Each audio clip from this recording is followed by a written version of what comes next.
Improvement Programme, CAHN Health Hour. The Caribbean and African Health Network, CAHN, along with its national partners, are incredibly pleased to continue to bring to you targeted health and well-being education delivered by Caribbean and African doctors. These health hours are all about empowering, educating and giving space to Black people so our communities can look after themselves better. Every Saturday, our Black GPs or consultants present on those health and well-being topics that affect you, your family members and friends. Some weeks will vary and will include other panel members such as pharmacists, specialist nurses and faith leaders. Our health hours cover a range of topics and include mental health, heart health, women's health, reproductive and sexual health issues, men's health, respiratory problems, cancer, sickle cell and many more.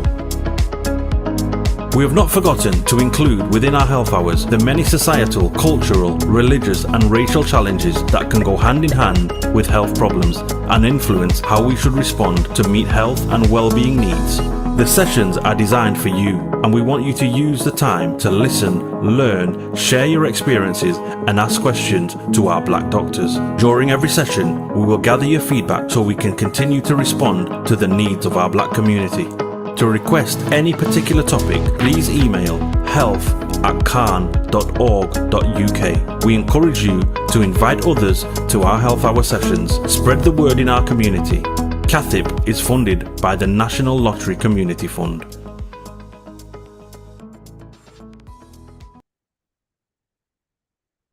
Hello, good morning, everybody. Welcome to the CAHN Health Hour. Thank you all for joining us today. My name is Dr. Folake Yusuf. I'm a GP based in Leicester. It's a pleasure to be here today, and with you, thank you for sacrificing your Saturday morning to come and join us today. We've got a very interesting topic today. It's about how we cope with winter blues. I know a lot of you, as a GP, I know this is something that comes to a lot with people, feeling tired, lethargic when the sun starts to, we have shorter hours of daylight. So this is a very interesting topic, and especially as African and Caribbean people, this is particularly quite interesting, and you will find out why when our speaker goes through the slides. We're going to be live streaming, so on all the social media networks. So if you have any friends or relatives that you think this will be interesting for, please invite them. Even though they don't have the Zoom link, they can always join us on YouTube as well. So please let us know where you're joining us from. Actually, we really want to know where you're joining us from this morning. So if you put in the chat, let's know where you're joining us from. The last 2 times I was here, we had some people from far and wide joining us. I think we had somebody from the Caribbean or something. So let's see how far away are we reaching you today? Please let us know in the chat.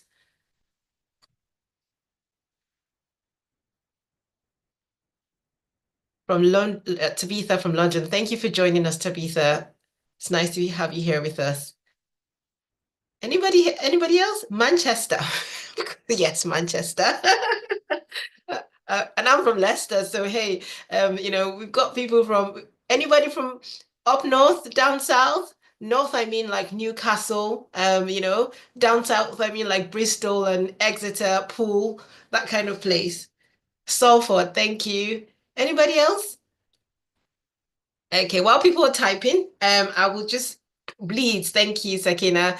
While people are typing, I'll just briefly introduce our speaker today. So we've got a very interesting topic, how to deal with winter blues. And we've got a very special guest here, Dr. Ayo Olatoye. He's an acute medicine consultant, but he's also quite versed with, how to treat people, manage people on health as a health coach. So we're going to have an interesting 30 minutes of the presentation today.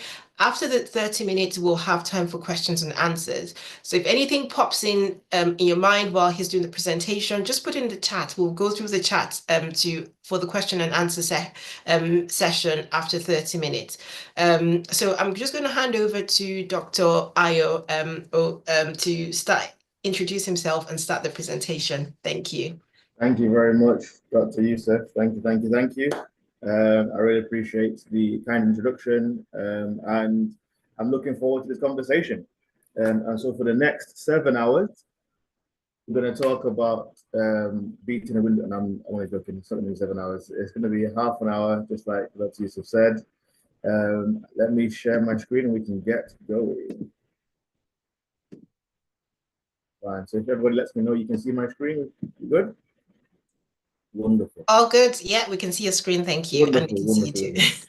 Thank you. Dealing with winter blues. So yes, I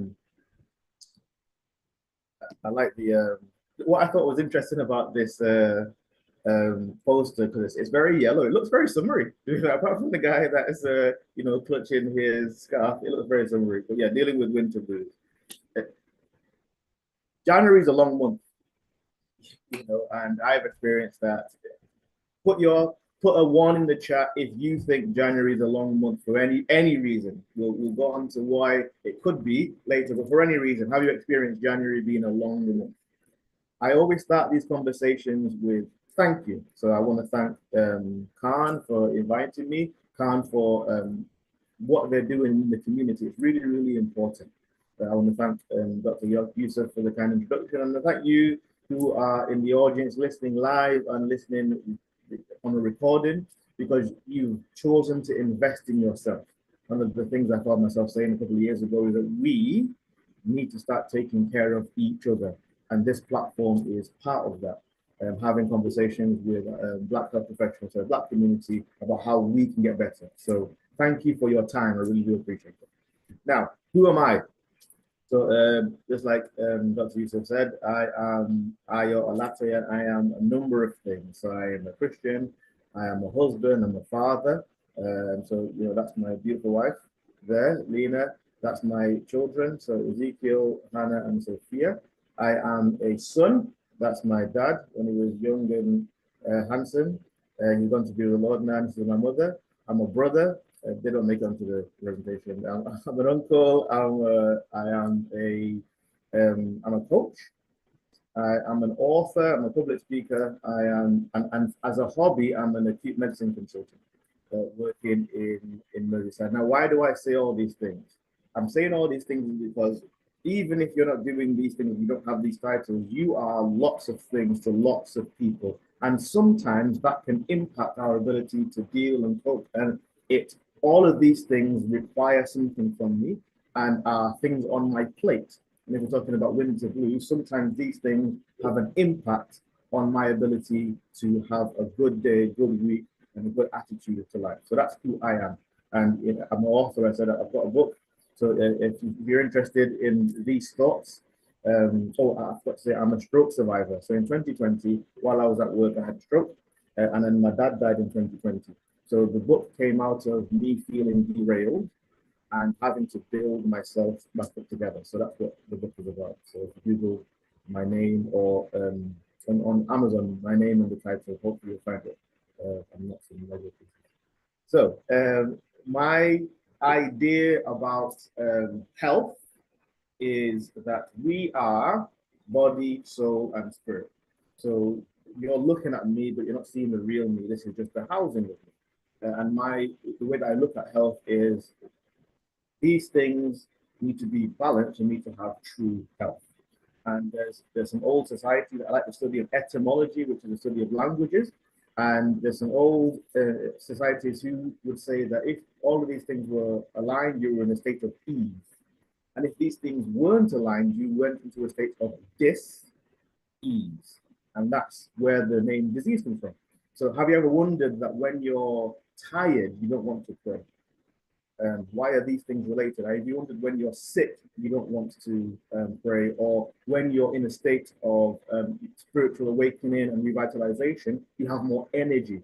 Again, we're only related because we are all of these things. So for me, health and true health is making sure that all these three aspects of you are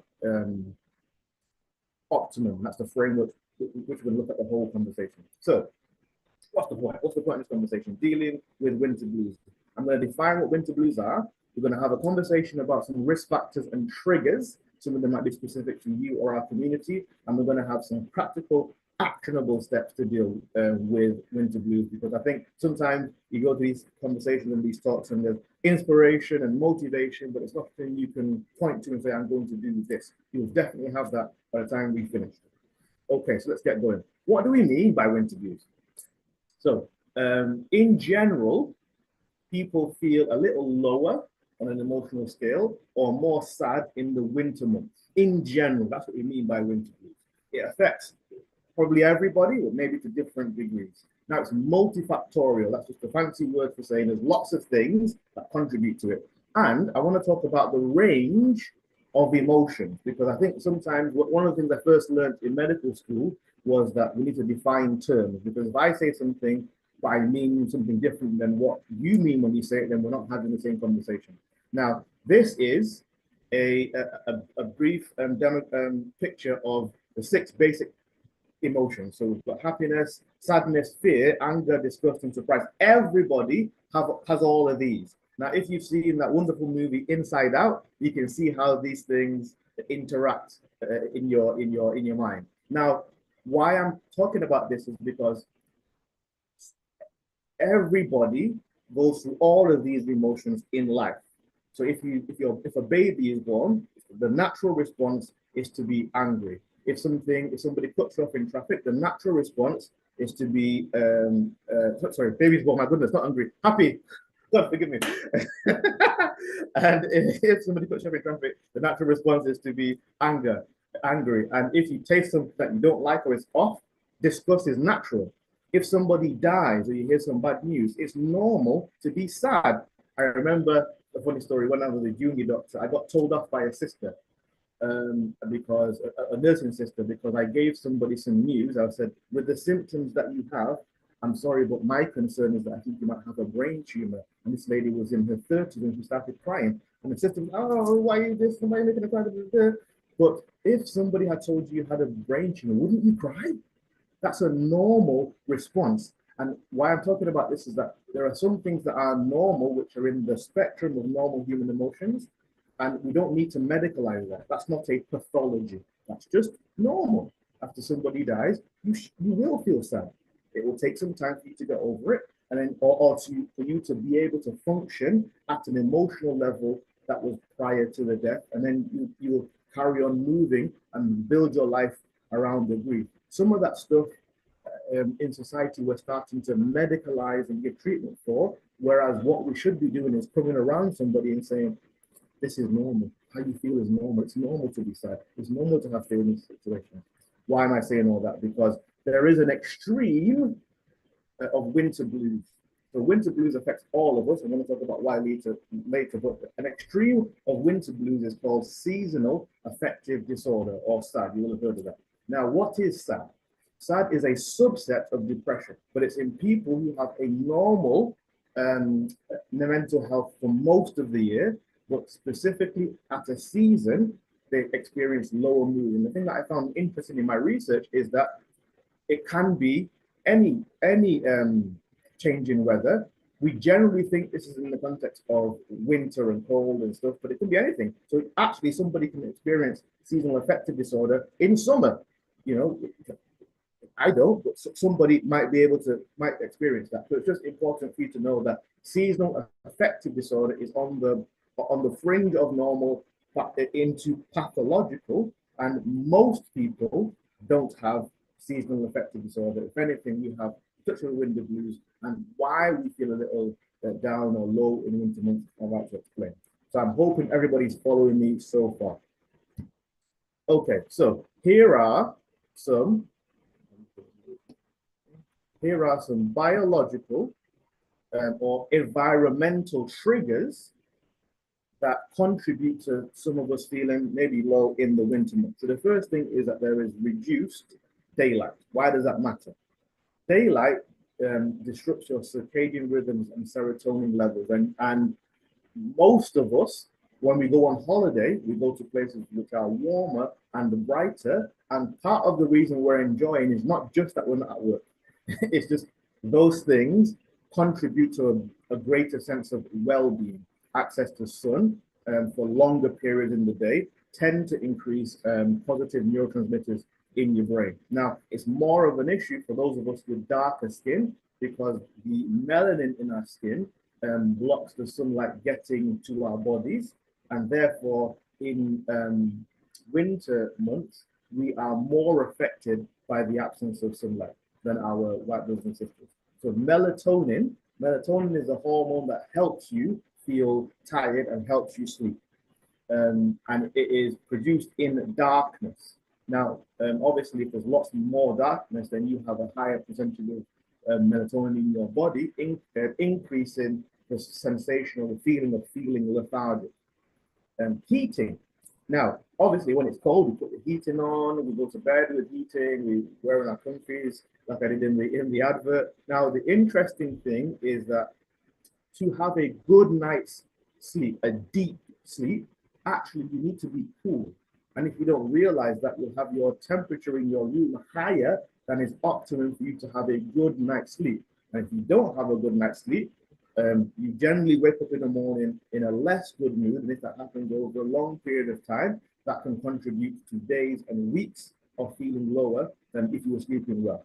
And one of the things that we don't talk enough about is that especially if you come and you're first generation from another country, you're by yourself, especially at Christmas when everybody is with their families and holidays, the feeling alone has a heavy emotional weight, and those things can make us feel lower and sadder than otherwise.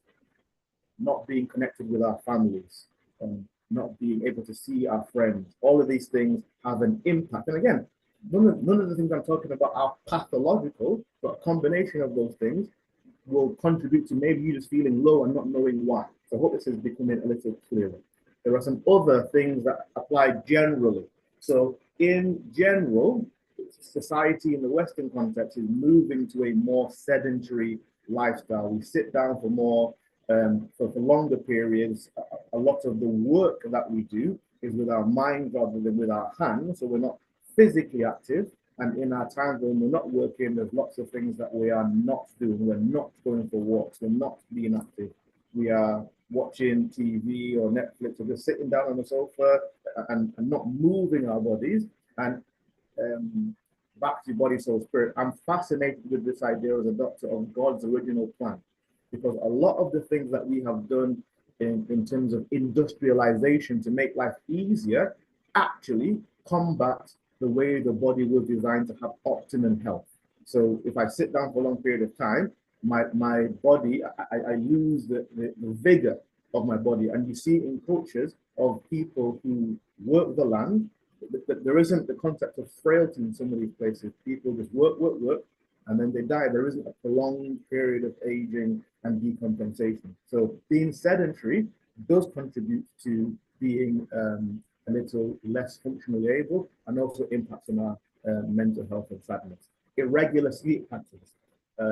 Some of this is a choice, especially if you're a teenager, and some of it is necessitated by the fact that we work, those who are nurses or doctors who work on call shifts or who work in a factory. All of these things contribute to you having an irregular sleep pattern, and I'll talk about why that matters later. High stress levels. Who's not stressed? Now there's work, there's children, there's finances. I think finances is a specific thing, especially the way the world is going now.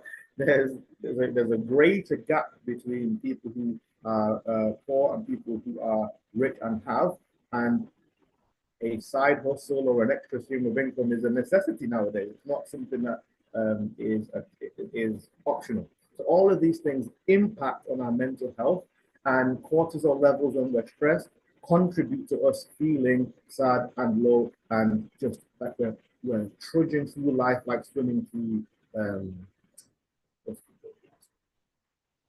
custard. That's what I was looking for. Okay, now I am a coach, I'm a mindset coach. So I'm going to take you through some coaching to help you deal with some of the stuff that we're talking about. So my coaching framework is 3 prongs. So take stock, take responsibility, and take action. Take stock. You have to figure out where you are first before you figure out where you're going. Now, we know that in life, and sometimes we don't realize that in terms of our mental health and things like that. When you have a sat nav and you tell your sat nav, this is where I want to go, do you know that your sat nav is actually useless until it's able to figure out where you are first? That's the first thing it figures out. If you have a map or a route or anything, you have to figure out where you are first, and then you can figure out the route to get to where you're going. So it takes us to the first aspect of the master builder framework. So it's confronting yourself, looking yourself in the mirror and asking yourself some really deep questions. Now, in society, we're moving fast all the time and there's lots of distractions and stuff. And sometimes we don't sit down and have an opportunity of asking ourselves simple questions. Journaling, for instance, asking yourself these kinds of things. Am I feeling consistently tired or unmotivated? That might be a yes or a no, but have you asked yourself that question? Am I craving more carbs or sugary foods than usual? We tend to do that when it's cold, when it's dark, because these things are things that give us comfort. How much time am I spending outdoors or near natural light? If I was to grade myself on a mood scale, and I have that there on the right, where would I grade myself? And track it. Because, you know, we can all have high days, low days, but if consistently over time I'm finding myself as a -2 or a -3, it's something that I want to attack head on and address, because there's probably something contributing to it that I'm not addressing. So yeah, attacking it, looking at yourself in the mirror and asking yourself some honest questions. Where am I? With regards to the changing seasons, those of us who are getting older and our body is not 20 anymore, asking yourself the honest question. How healthy am I? I had to ask myself that question when I had a stroke in 2020. Now, take responsibility. Now, this is a difficult thing because in life, there are so many things that can happen and they're in the periphery, there can be distractions. And there is a move, I think, in society for us to put the blame on other people or responsibility for our lives in other people's hands. As a doctor, I see it all the time. People come to hospital with problems and asking for solutions that when we have a conversation about it, the ball is in their court. You know, there's lots of things that as a doctor I'm encouraging people to do before I even suggest medication or anything else. The things that you can change. And the shame of it is, as human beings, we are hardwired to go towards comfort and pleasure and away from discomfort. In reality, change is uncomfortable. So once I've taken a stock, if I realize I don't like where I am, to get where I want to go, that's likely to be uncomfortable, but I have to take responsibility because it's my life. You know, as a doctor, I can give you advice, but the person who's going to benefit from the advice is you. So, and this is your life. So for my health, it's my life. I'm taking responsibility for my health and my physical health, my mental health, my spiritual health, my finances, my relationship with my family, all of that thing I'm taking responsibility for. I'm not leaving it in anybody else's hands. Take responsibility. So a trick you can play with yourself in your mind is asking yourself these questions. What's within my control? You could end up being this guy. He looks pretty cool. I'm quite happy. That's the journey that I think that we all need to be on when it comes to our mental health. And to be clear, for me, there's a distinct difference between mental health and mental illness. And I think too often in conversation, people conflate these terms. We have mental health in the same way that we have physical health. Now, I can have good physical health or bad physical health or physical health in need of improvement. The same thing is for my mental health. It doesn't mean I have mental illness. It means that there are days when my mental health needs addressing. Does that make sense? Okay, so and a lot of this is a mindset shift, and we're talking about taking responsibility. Now, what I want to encourage everybody to recognize that there are, in broad terms, two ways of looking at life, two outlooks. One of them is a victim mindset, and one of them is an empowered mindset. Now, you might not know which one of these things you are. So we're going to have some things that a victim mindset would say, and an empowered mindset would say with regards to the cold winter months. and you can figure out which ones do you most resonate with. Now, wherever you are, you can change. Now, if you find yourself, actually, I think I'm resonating with the victim mindset, you can change that. So a victim mindset would say,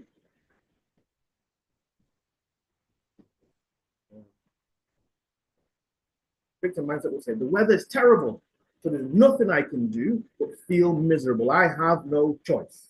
That's the victim mindset. An empowered mindset might say, okay, the weather isn't ideal, but I can still choose activities that uplift my mood. One of the conversations I was having with my children the other day is, okay, fine, so you feel sad, you feel fear, you feel this.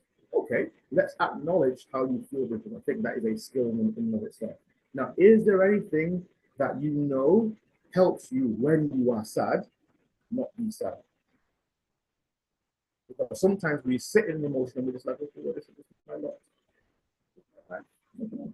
And we don't do anything active if it's a lot that we don't enjoy.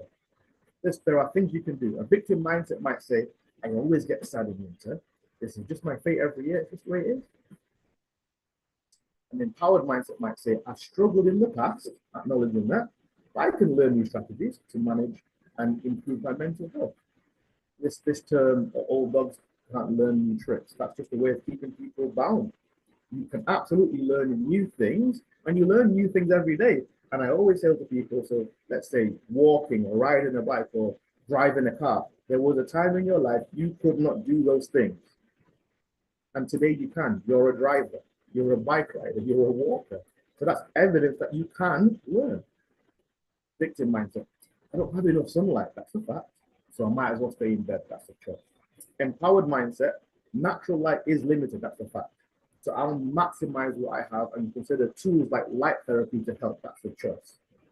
Too often we operate in life like our choices about the fact are inevitable. No, you have a choice. You can make a difference. You can put things in life that are going to help you get over and empower you. Victim mindset. It's too cold and dark. There's no point trying to exercise. You know, I sometimes subscribe to that. I don't like going outside, exercise when it's cold and dark. Empowered mindset. Even in the cold and dark, I can adjust my routine. Maybe do a short home workout or bundle up for a brisk walk. Again, what is in your control? What can you do? Don't let life happen to you. Take life by the horns and take control. Put yourself in the driving seat of your life. Victim mindset. I'm doomed to feel low because I can't change the weather. I can't change winter. Empowered mindset. I can't change the season, but I can change my habits, mindset, and my environment to keep my spirits up. So can you see the theme? Both of them are often acknowledging something that's true. A victim mindset is making a choice to say, well, there's nothing I can do. An empowered mindset is, yeah, there are things I can do. There are things that are within my control, whilst acknowledging what's not in my control. Victim mindset. Nobody understands my struggle. So I'm so stuck. So I'm stuck feeling this way. And to me, that's the biggest lie. That's the lie from the pit of hell. That's the thing the devil wants you to believe all the time. I'm just by myself. When the Bible says there's no temptation that is not coming to man. So actually, everything you're feeling, somebody else has felt before. It's literally a lie to keep you not speaking to people. Empowered mindset says I can reach out to a friend, therapist, or community group for support. I'm not alone. But can you see that? Now, you get these people, if you notice, they're in the same situation, but their choices are different, therefore their outcomes will be different. Okay, I just have to get through it. There's nothing that really helps. Empowered mindset. There are practical solutions, like adjusting my sleep, eating better, or seeking coaching that can make a real difference. Victim mindset. My mood depends on things outside of my control. That's the ultimate victim mindset or external locus of control. Empowered mindset. I may not be able to control external circumstances, acknowledging life, but I can always choose my response and self-care strategies. Now, which one would you rather be? Would you rather be the victim, or would you rather be someone who's empowered? Now, I put on here the power of perspective. I'll tell you a story. It's a children's story. So there was a guy who had a house, and he kept thinking, "Oh, else has got a bigger house. I don't like my house; it's too small." So he spoke to his dad, and they were living in the village. So Dad said, okay, why don't you bring a cow into your house? That's what you're talking about. Bring a cow, fine. We've got a cow. Now there's less space. He said, but my house is even smaller. No problem. Why don't you bring a horse? My house is still small. Okay, bring a sheep. My house is too small. Okay, bring a chicken. My house is too small. Okay, why don't you bring why don't you bring a dog? And then he's now sitting in his chair and his house is just full of animals all over the place. He's like, Dad, what are you talking about? My house is it's even smaller now. His dad was like, okay, get rid of all the animals. And then he realized, after having a house full of animals and he got rid of them, the only thing that changed was his perspective. I'm a big believer in being intentional about changing our perspective. Often in life, the issue is how we see things, not necessarily how things are. If you want a biblical example, you know the story of Adam and Eve, right? And God said, you can have everything in the garden, just don't eat in this tree. Now, I heard a perspective that really blew my mind. So Adam and Eve were the first man and woman, and God gave them everything, richly and freely. Those are abundant words. And then God just restricted one thing. That's like saying there are 17 Range Rovers on the street. Use any one but the middle. That's the perspective, okay? So if you don't like Range Rover, I don't know, 17 Lamborghinis or whatever, 17 supercars, 17 mansions, 17, flights to whatever. Just don't use the middle one. So that's the concept. Some people like, it's human nature. That's rubbish. God gave them abundance and restricted one thing. And the interesting thing is that I think the Bible describes being in the middle of the garden. So think about it from a perspective point of view. To get to the point that Adam and Eve did, they had to walk past their abundance so that they could focus on their lack. So again, the power of perspective. They had everything and they walked past it so they can go to the middle of the garden and complain. That's why I think perspective is really important. There's lots of things you can do to help you change your perspective. So now, the bit you signed up for, take action. What can I do? What can I do? So here are some ideas. For anybody who doesn't know, biohacking is the understanding that your body has things that you can do to it to help it work at an optimum. Think of it like your car being your body being a luxury car, and you're taking it to the garage for a service. So things you can do: early, bright, natural light. So not screens. Natural light. What they do is they reduce melatonin. So as soon as you can in the morning, get natural light. Obviously, that's easier in summer. And if you feel that this is a big issue for you, you are going to have to invest in your health, and that might involve light therapy, which is further down. You can buy a light box which emits light that's closer to the frequency of the sunlight rather than a light bulb or a TV. Reduces melatonin. Consistent meal times. Now, stopping and changing all your meal times is not good for you. So consistent meal times help you regulate your insulin and your metabolism, so you have stable energy levels. There's not that dip, after infrequent meal times.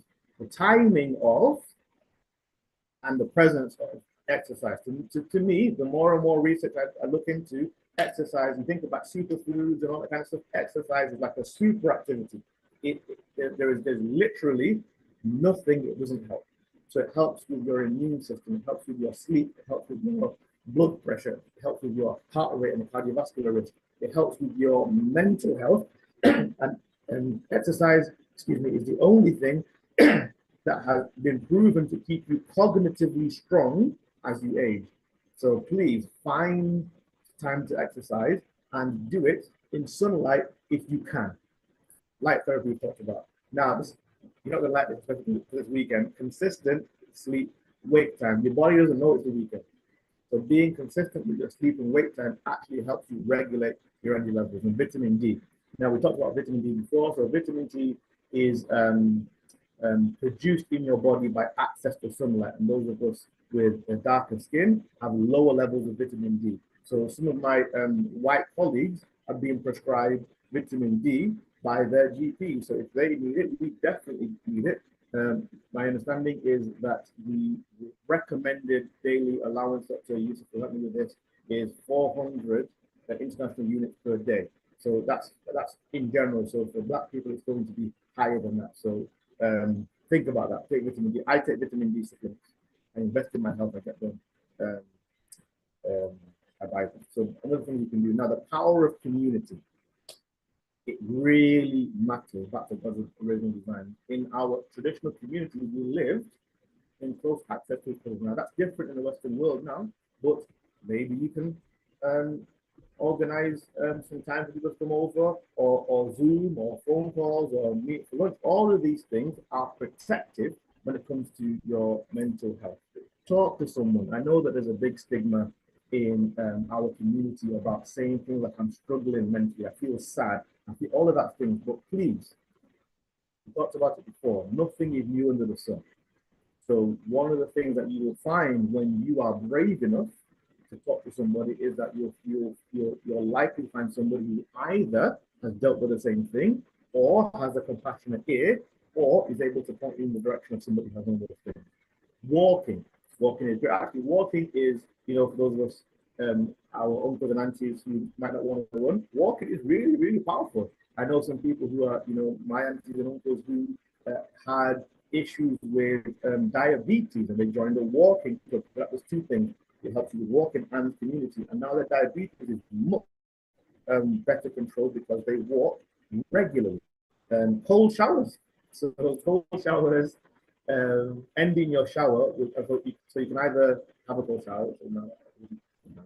I just end my shower with cold water, but it helps you increase regulatory hormones in your brain that help you feel good. I mean, the extreme is this ice bath challenge, all that kind of stuff. I'm not there yet. Cold showers, you can do that. Getting rid of blue light, because what blue light does is a stimulant, and it will contribute to you having disrupted sleep, especially late in the night. I know some people who advocate changing the light bulbs or having a red light in your house that you can switch on later in the evening, or changing on your phone. You can change the filter so it reduces the blue light. High intensity interval training is a form of exercise. One of the things I always say is I don't like going to the gym because I feel like it's robbing me of family time. So I do something that's high intensity interval 5 days a week in the morning for 20 to 30 minutes, and then I'm done. Sharing meal times. We've lost the art of just sitting down at a table as a family or as friends, just sitting down and eating and talking together. That is protective, rather than just eating with somebody. Now, remote lunch, what do I mean by that? If you're somewhere like a doctor or a nurse where you're in a place where there's lots of work and it's busy, making sure that you do take your lunch or your break, but you do that somewhere physically remote from where you work, so that gives your mind some time to rest. These things are protective and help you have greater resilience in the context of winter months. You can have a winter accountability group, but it's a community. This is if you have other people who maybe feel the way that you feel, why don't you just check in with them? I have some groups on WhatsApp of men that I'm in relationship with, and in terms of exercise and other things. And every now and then we check in and say, guys, how we doing? I think it's important, especially for our community and especially for men. Unfortunately, we've seen people who have ended their life, and everybody around them are like, oh, they seem so happy. So this is a reminder to check on your friends, but especially your happy friends. Again, the people that are my closest friends are the people that I've had the deepest conversations with. But it took courage to be able to open ones up and be vulnerable. But that is very protective when it comes to your mental health. Laughing, So there are people in my life that bring me joy. I think you should find that person for yourself. And if you literally have nobody and you have access to the internet, there are ways that you can do it to, and I'm not advocating doom scrolling. I'm just saying a prescribed amount of time, 10 minutes, 15 minutes, or half an hour a day, whatever, intentionally going somewhere for the purpose of laughing, because all that, it helps with increasing of serotonin, reducing cortisol levels and stuff, and it's protective in terms of your mental health. Financial plan. So again, we talked about January being a long month. So that's sometimes it's a financial thing, because we get paid just before Christmas and we get paid at the end of January. Sometimes that can be 5, almost 6 months. So financial plan. I did the numbers. You know that if you put £25 a day, nope, £25 a week away for a year, that totals £1,300. So let's say you started in November. By the November next year, and I don't know how traveling your Christmases are, but that's Christmas, paid for. And if you started today and you stopped on the 1st of December, that would be £1,100. That's, I don't know everybody's situation, but let's say you were able to do £25 a week or £50 a week, and do the numbers. And then what happens is, because when you don't plan, there's lots of stress, and you tend to spend more. But when you plan towards it, it makes life a lot easier for you to thinking ahead. So let's recap. What do we mean by winter blues? Winter can be associated with low mood for a number of reasons. I talked about it. There is a difference to feeling a normal spectrum of human emotions associated with everybody's lived experience, and something that is pathological, in which case you need help from a professional. Most of us don't have a pathological issue with weather. There are lots of triggers we talked about, and hopefully I've given you practical solutions. One of the things I talk about when I do these sessions is, please listen to it again, share it with your friends and stuff, but pick one thing. Maybe you're doing some of these things already, or maybe you're doing none of these things.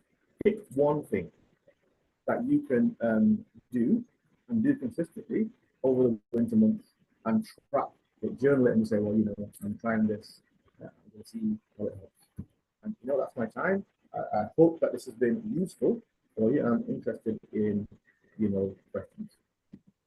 Thank you so much, Dr. Ayo, for that. I mean, I'm sure everybody would agree that this is the doctor I want to see on an acute medicine ward, not just talking medicine, but practical things that we can do to make our lives better. And you can see why I said, as Africans and Caribbean origin people, this is a topic that is particularly important to us, because as we get westernized, we forget some things, and you can see a lot of the things that Dr. Aya has mentioned are things that are just central to our culture. But as we get more westernized, and I'm not saying there's anything bad with getting westernized, but we shouldn't forget the things that actually make us human beings and what make us happy. And there's no amount of happy pills that is going to change that. So this is quite central to us. We've come from whether we're X generation or first generation immigrants, we have come from a culture that is not ours, and there is a way we can integrate our culture as much as move forward as well. So really, really interesting points there. I've made so many notes, and I'm not going to go through all of them in the interest of time. We have a very important question, and I'll ask that one first, and if any other one comes, then I'll read that out. Please don't forget to put your questions. What usually happens when you have this kind of presentations, right? Everybody's not sure whether to ask a question.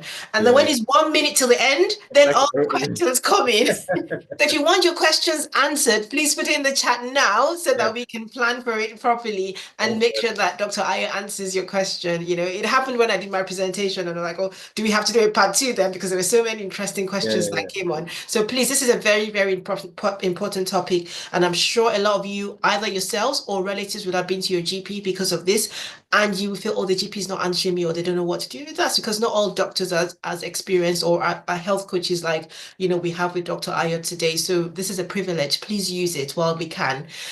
So on to the first question. So this is a question that came from social media. It's a long one. I'll try and read it. If I can repaste it if you need to, Dr. Ayo.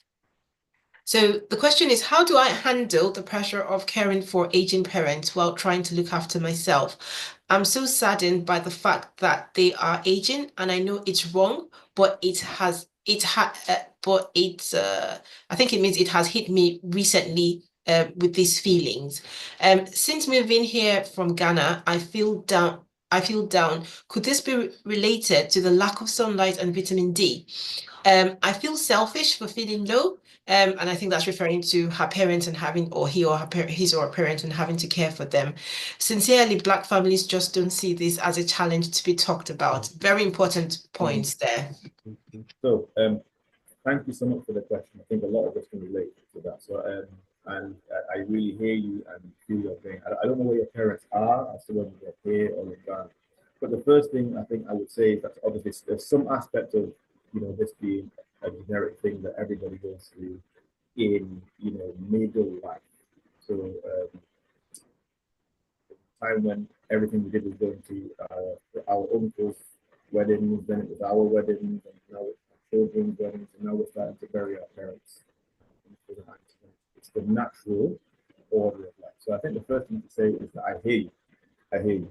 And I think that Dr. Hayo, sorry to interrupt. You might be a little bit away from the mic. okay. Is that better? Yeah. Okay, yeah. So sorry, I was saying I hear you.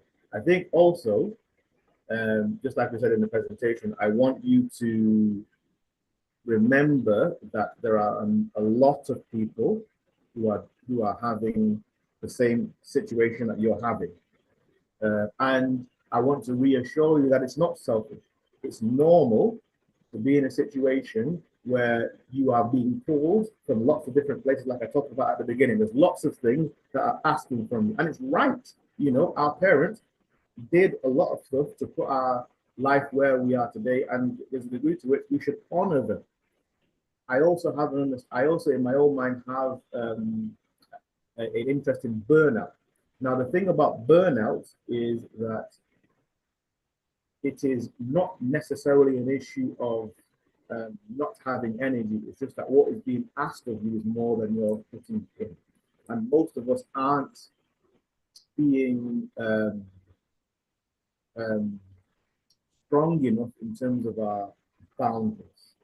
What I mean by that is I have a certain capacity. And in that capacity, I have to do everything I have to do, which means that I have to be able to respond to emergencies, I have to keep my expenditure of my capacity at, let's say, 70%, so that I have range. In the same way that your finances, you want to keep them less than your expenditure, so that you can respond to an emergency. So that means that to protect myself, I want to make sure that when there's an ask of me, I look at my capacity and ask myself, not can I, should I? Because if I'm at 65% and the thing I'm going to do is going to take me 8%, that's to 73, and I want to keep my capacity at 70%, I can, but I shouldn't. If that makes any sense. And I think that I'm hoping that this will encourage a conversation with yourself about what is really a priority to you, because most of us have more on our plate than needs to be there, and we can increase our capacity by taking things that are not necessary. But I also think it's really important to have a conversation with our families about what we're able to do. So, for instance, I am one of 3 brothers. My mom just turned 70, and we're planning her 70th party later this year. We're having a conversation as a family as to, okay, so financially, what can you do? What can you do? So that we're not stressing each other out. Now, the desire to give my mom everything is there, but my capacity is limited. Does that make sense? Right now. So I just have to be honest with myself. And I think your question really relates to other things in terms of our general mental wellness with regards to sitting with something that is uncomfortable, and sitting with it, not avoiding it and say, this makes me uncomfortable, but let me figure out a solution to it, because we need you to be around, and your parents need you to be at your best. Absolutely on your parents. Don't feel guilty about taking care of yourself, and be honest with yourself about what you can do. I hope that's an answer. I don't know whether I've addressed. Absolutely. And I think you've touched on very important points, which is where I say a bit about the culture as well, where there's that clash in the culture. The life we live in this country doesn't allow us to care, gives a lot of people that excuse not to want to care for people. But that is our challenge, and that's the life we've come to live. And yes, we are right to, want to care for our parents, which is absolutely necessary, and that's one of the beauty of our culture. We take care of other people, but don't forget there's a lot on you now. It's not like when your parents were in Ghana, when you were growing up in Ghana, where it takes a village to raise a child. You're the village now. You're the one taking care of everybody, and now you've got this as well. What I can assure you that is that your parents do not want you to go through that suffering and that guilt. They understand, they have brought you up. They know the limit of what you can provide for another person or a group of people. And they understand that, it's having that frank conversation with them and say, look, this is what, not make them feel guilty, but let them know, these are the kind of things that you would love to help them do. You're working on things. Let's do this first, and then we can take this next step. As long as they know that, most parents will be very, very reasonable with you. And I totally understand you. It is stressful. I'm first generation as well. I'm here, and but I've got a grandmother in the UK because my mum went back to Nigeria. But it's just that different cultures, and it's different demands and different things that we put on ourselves. Please continue to do it. It is important, and it will give you that satisfaction. But communicate, just keep that communication link open with your parents. It will take you a long way, which is why, on the slide, if you saw what Dr. Aya said, communication is key to everything. If I can piggyback on that, because Dr. Yusuf, you made a very good point. So I think the thing about it takes a village to raise a child is easier in the cultures that we come from. But I will also say that sometimes we're not necessarily being intentional about investigating the cultures or the communities that we have around us right now. So I have built up a friend network that if I needed something, I can ask. So the people to my mom than I do. So there are times when they asked me for help, and I've said, okay, I'll send X, Y, and Z, because she still needs it, so she gets the problem solved, and I'm helping her with that. But the person who is doing that is not me. So I would just say, definitely investigate, because you never know. The idea I always had is that imagine we all lived on the same street. A lot of the problems in terms of community that we have, childcare, all that would have been solved. Now we don't live on the same street, but we have access to communication and connection in a way that we never did. So I can call my friend, I can email my friend, I can WhatsApp my friend. So I would encourage you to explore your own network and build your own community, because there might be somebody there who could provide you help in a way that you didn't think before. Absolutely. Thank you for that. Thank you for sharing that with us. It can be quite difficult. As expected, there's the flurry of questions now, so we'll do a quick fire answer for these ones. So the first question is for SAD, apart from light therapy, is there anything else they can do? So seasonal affective disorder, for anybody that missed that bit of the presentation. I haven't really read anything else, but I think light therapy is the thing that helps, because the issue you're experiencing in the biggest percentage is the absence of sunlight. So if you can mitigate that with having something that mimics sunlight, that's what helps. So that's go on a holiday. Go on a holiday. Yeah, go on holiday. Yeah, you can afford it. A bit of winter sun. What kind of vitamin D is best? Do the brands matter? Oh, good question. So I haven't done enough research to be able to advocate one brand over another. Yes. So I don't have an answer to that. I mean, my general rule of thumb when I'm buying something is don't buy the cheapest. but I don't have an answer to that. And just say as a GP, we don't, it's whatever the cheap, the most, Yeah. whatever brand is available, is just ask the pharmacist and they'll just give you which one it is. There is a dose for the daily one, but if you just ask the pharmacist, they will let you know what dose you need for daily maintenance. And it's very important in, we with darker skin, because we don't absorb the sunlight as well. The only thing I would say is that make sure you're buying it from a reputable pharmacy. source, because sometimes you buy vitamin D and it's not vitamin D or X online. So please make sure that you're buying it from a reputable source. Absolutely. Somebody's asking about your support group, WhatsApp group. Is it open to other men or is it personal? I don't know. I can't remember that. Okay, good question. So I'm part of, those of you who are on my social media, I'm part of a group called the 100 Club. So that's just a bunch of guys in their 40s trying to regain their youth. And so we're thinking about recruiting. So what I would say is, I don't know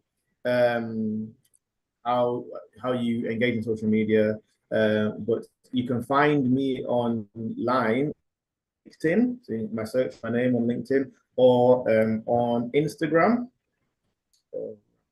I think admin put it on the chat, the LinkedIn. If not, Natasha, please can you put it again? For the people who joined late, I think you can find me on Instagram at Master Builder, one word, 2022, and then we can have a conversation, because I'm not the admin for the 100 Club, but yeah, I'm sure we'd love to have you. Yeah, men, get joining. Or form your own. I know people who have been inspired by this, and then they've started their own thing and started posting, and they've got people around their area, because the 100 Club we're all around the country, but there are some people I know who do a local walk in a park every Saturday. That's something that you could start in your own area. Yeah, cool. Next question, actually, that's one of the questions I had to ask you, so I'm happy somebody else has asked it, because I don't want to hog the Zoom call. So I find crying helps me release bad energy and move on, but people think I'm dramatic. Is that just in my head? Really good question. I think you talked about that, about So, great question. So again, I believe that our bodies were designed by God, and God is smart.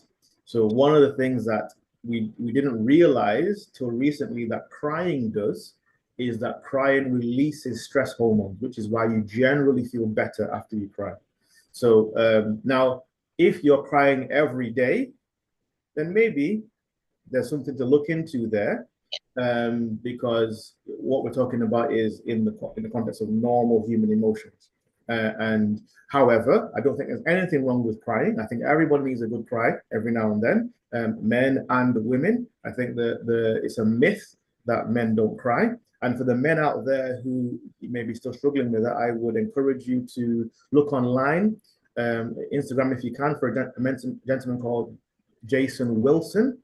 And his other page is called the Cave of Adullam. So he's a martial arts instructor who takes underprivileged kids in Chicago and teaches them martial arts and resilience. And some of the videos have reduced me to tears, teaching young men and men about acknowledging their emotions and dealing with it and not running from it. A lot of the issues that we're having in life is because, in his words, we are not a comprehensive man. We're a traumatized person and we're not dealing with it. So yeah, crying really does help you center and release and put you in a better position to be resilient for what else you're dealing with. Fantastic. We've got one last question. I don't know if you'll be able to answer, Dr. Ayub, but I'll just read it out to you. So my teenage son wouldn't talk to me. Therapists haven't helped. He's sweet at home, but misbehaves in school. What can I do? So I don't know that this question is about winter blues, but I'll see how I can help. So I think that I don't know your situation.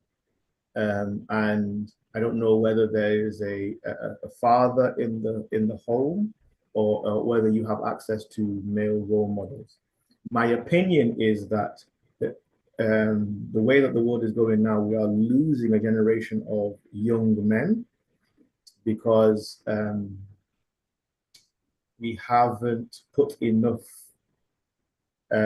emphasis and responsibility on them about what it is to really be a man in terms of dealing with responsibility, because we've made their life easier coming up. So when they get into a situation where they struggle, they act out. There's a book that I'm working through now called He's Not Lazy. This is a child psychologist.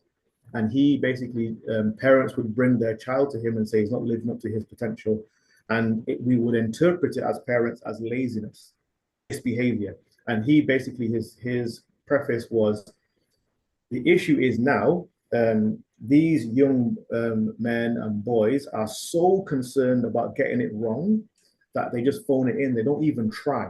And sometimes that looks like being the class clown and misbehaving and stuff, because if I don't try, I can never get it wrong. And rather than it being a laziness, it's a stress, it's an anxiety of what if I get it wrong? And our responsibility as parents is to have those conversations and create spaces where hopefully our children feel like they can talk to us. Now, you know, I'm in that boat right now. My son is 12, and there are conversations that we're having and trying to have to encourage him to talk out. I also, so in the chat, somebody mentioned the CAHN counseling service offers emotional well-being support. So please, again, maybe CAHN could be the beginning of your network to ask other questions. But for me personally, I have reached out to the other men in my life who I love and trust and who have the same values that I have, and said, you know, you have access to my family, you are part of my village. So please, you know, when my son reaches out to you, have conversations with him. Or I might talk. I had a conversation with somebody yesterday, one of my brothers, brothers in faith, about some issues that we're dealing with, and we talked about it. And there's conversations that he's going to have, because in reality, you know, those of us, it's easy to drown out your parents, and sometimes an uncle or an auntie can say exactly the same thing. Yeah. And it resonates in a way that it doesn't for your parents. So again, I don't know your setup, but yeah. If you don't have access to that, there are things that you can find online. Again, there's Jason Wilson, there's the Cave of Adullam, there's Raising Boys to Be Men. That's on Instagram as well. There are so many things that, and it may take all of these things. And as a parent, I want you to be empowered to remember that your job is to help him be a responsible member of society when he grows up, not for you to like him. So actually, a lot of the stuff that you're doing for him, he's not going to like. And I think there are some parents who, because of that, are backward in sitting in their responsibility, say, oh, you know, in this house, we do this. You know, in this house, these are our cultures. In this house, this is our values. Yeah. You know, so I don't want you to feel like you can't say that. Obviously, there's ways of saying it, you know, that are more likely to be responded to. But you know, I am not shy about my responsibility as father, because I believe God gave these children to me to steward. They're a gift from God, and they're my responsibility to help shape their mind and the way they work, so that when somebody meets them, they are a responsible, pleasant member of society. I hope that makes sense. Yeah, makes sense. Makes a lot of sense. Thank you so much for that. You know, it wasn't part of this topic, but you've answered that beautifully. If any of the admin team from CAHN can put in, is there any somebody asked, and it's not appropriate for this session, but it's, you know, if there's a one-to-one that for teenage boys that you have any like parenting classes, please put that in the chat so people can know, because that came to me privately as a chat question. Thank you so much, Dr. Ayo. It's been a pleasure really listening to you. Even I have written so much, I've learned so much. I've got a teenage boy and I've got a 9-10-year-old boy here. So, you know, it's a lot of learning, and, you know, the more we can be better for ourselves, we can be better for our families, our, you know, who we work with, our work colleagues as well.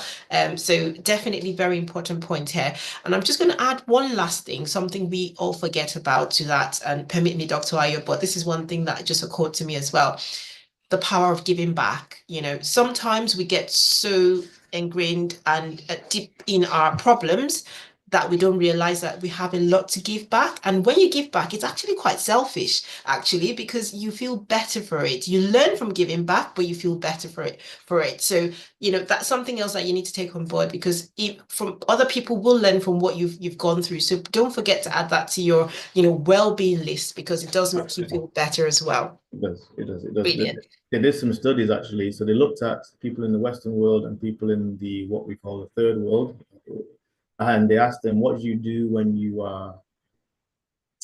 what do you do when you want to make yourself feel better?" And people in the Western world went and did something for themselves, and people in the other places went to did stuff for other people.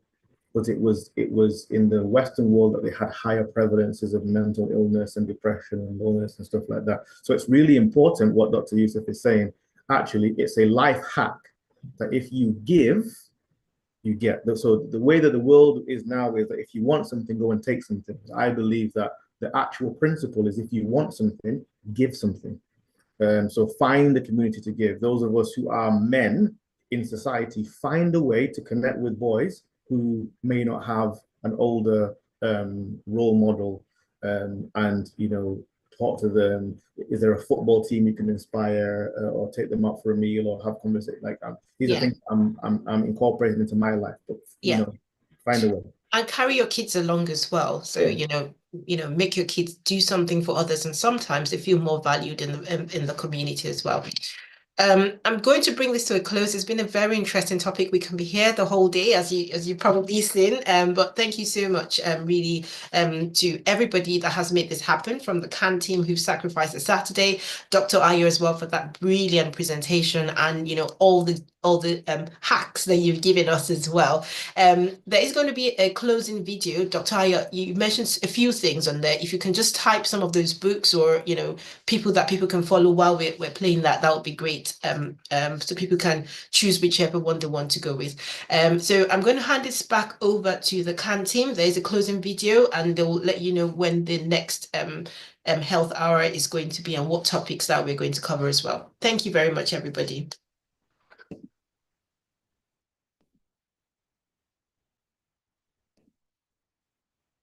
We can't hear you, Yusuf. You're mute, probably. We still cannot hear you.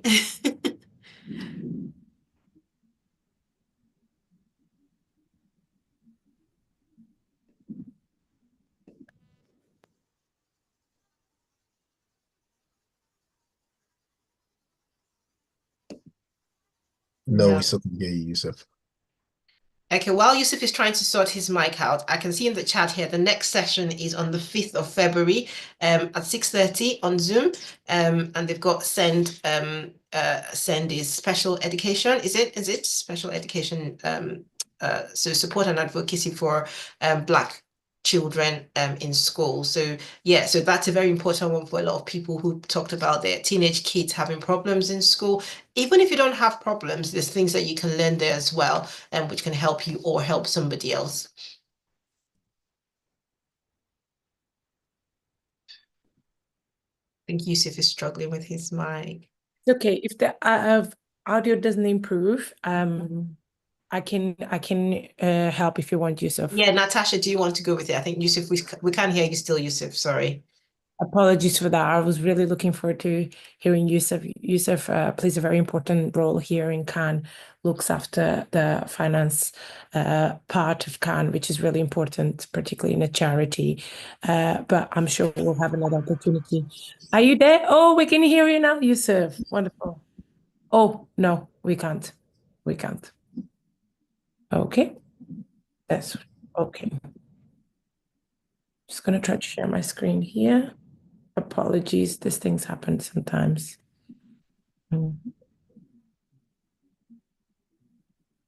Okay, wonderful. I think you can see my screen now. Yes, we can, Natasha. As you can see that, Dr. Ayu is there because he's in our standard flyer for Health Hour because he's been doing this for a long, long time. Health Hour is for you, as it says on the screen. It happens every Saturday. We're always discussing very important topics like today. And I just want to also take the opportunity to thank you, Dr. Ayu and Dr. Falaki, for taking your time and sharing personal experiences and really dedicating yourselves to responding as best as possible to the various needs that people have expressed on the chat. So thank you for that. And do come and join us next Saturday for the people viewing, and bring a friend, share it with someone.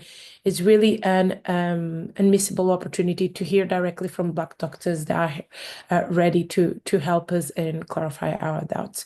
So yeah, I wanted to share a few things that CAHN is doing, a lot as always, because we are really trying to respond to various needs within this mission that we have of ending health inequalities for Caribbean and African people within a generation. Is a big mission. So we are all hands on deck. We have the second Black Health Inequalities Summit, this in March 26th. Lovely, lovely venue, Queen Elizabeth II Conference Center. Is a free event that is all day with workshops from great speakers, exhibitions, all sorts of things happen in the summit. Really is an unmissable opportunity. There is a full lunch, networking, and I really recommend people to register, particularly people that work within the health system or care system. Is really an opportunity to be in peers and be part of transformation, really, and sustainable. And trying to discuss sustainable ways to improve health outcomes for Black people. Within the same tone, we have the Black Healthcare Awards. This is now in July at the Park Plaza. Again, is the second edition we're doing of this, and it's just an opportunity of celebrating Black healthcare professionals that are often not recognized in other spaces. So CAHN created that space, and we are just there in a night of celebration. So if you have a doctor that really has made a difference in your path, please, a doctor, a nurse, healthcare specialist, there's all sorts of categories, even junior doctors. There is a category as well, I believe, there was last year for students. So anyone that you've seen that is doing outstanding work, we want to hear about it. So nominations are open. QR code is in the chat. And very close in March, 7th of March, we have the International Women's Day. Is always a success. Last year was absolutely full, the venue that we had booked, so in the Emirates Stadium. So do register today. Again, it's a free event. Is a way to say thank you to the wonderful women in our community. The topic is womb health in a digital era. Get signed up. There's already quite a few people signed up, and I don't want you to miss your spot. This is a collective effort, by the way, of various organizations around Manchester. So do come along. We have a family advocacy empowerment session very soon, 5th of February. Again, don't miss this opportunity. There will be specialists there in the areas trying to guide you, empower you in terms of your journey with your child in school and potential challenges that can be happening. So this is focused on Black families. It is a safe space. So please do join us. As this session is also free. At the moment, we're really focused on winter health because it's winter, just like Dr. Hayes said, winter blues, and there are other things like the flu. We're really focused on creating awareness in our community about flu vaccination. Make sure that if you are within those categories that are advised to have vaccinations taken, that you take those vaccines. And if you are unsure about it, come to one of our drop-in sessions, and we will be very happy to explain everything to you about winter health and vaccinations and so on and so forth. Do speak with Sakina. She will guide you as best as possible in that journey. We are doing at the moment a point of care stay ahead. So we're doing free health checks. These are very sorry, the words are missing. Their health checks are quite complete. So as you can see in the screen, everything from diabetes, type 2, stroke risk, certain disease risk, kidney disease risk. So we're doing free full health checks. Our nurses are doing this work. They really are tireless. So please do get in touch with Scholar at CAHN.org.uk. Our phone number is there as well. So you know the times there they are in our hubs doing the testing. And also if you fit the category of the people that need to be tested. I know that was a lot of information, is because we really want to share so much with yourselves. So thank you for joining us today, and I hope to see you next Saturday. Bye-bye.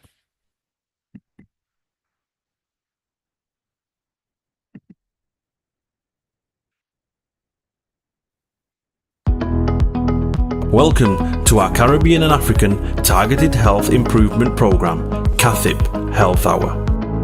The Caribbean and African Health Network, CAHN, along with its national partners, are incredibly pleased to continue to bring to you targeted health and well-being education delivered by Caribbean and African doctors. These health hours are all about empowering, educating and giving space to Black people so our communities can look after themselves better. Every Saturday, our Black GPs or consultants present on those health and well-being topics that affect you, your family members and friends. Some weeks will vary and will include other panel members such as pharmacists, specialist nurses and faith leaders. Our health hours cover a range of topics and include mental health, heart health, women's health, reproductive and sexual health issues, men's health, respiratory problems, cancer, sickle cell and many more. We have not forgotten to include within our health hours the many societal, cultural, religious and racial challenges that can go hand in hand with health problems and influence how we should respond to meet health and well-being needs.